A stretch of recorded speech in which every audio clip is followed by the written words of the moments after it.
तुम्ही रेल्वे अधिकाऱ्यांना एक निवेदन देण्यात आलेलं आहे, काय नेमकं निवेदन आहे ते? आमच्या परळीकरांची फार पूर्वीपासूनची मागणी आहे की परळीहून मुंबईला जाण्यासाठी आजपर्यंत अद्यापही गाडी नाही आहे आणि काही वर्षापूर्वी चालू झाली होती ती पण बंद करण्यात आलेली आहे. परंतु आज परळी शहर हे मुख्य बाजारपेठ आहे. परळी शहरामध्ये मोठं पॉवर प्लांट आहे. परळी शहरामध्ये देशातील 5वं ज्योतिर्लिंग आहे.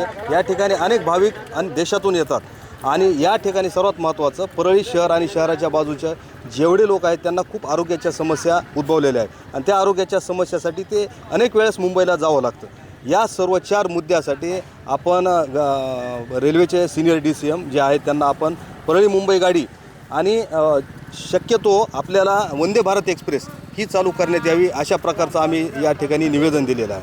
सध्या वंदे भारत पद्धती ते नांदेड मार्गे किंवा छत्रपती संभाजी मार्गे धावते. त्या छत्रपती संभाजी मार्गे धावते, परंतु ज्या ठिकाणाहून जास्त महसूल भेटतो, ज्या ठिकाणी जास्त पर्यटक येतात त्या ठिकाणाहून म्हणजे परळीहून ती गाडी धावत नाही आहे. आमची मागणी अशी आहे की ती गाडी परळी मार्गे मुंबईला धावण्यात यावी.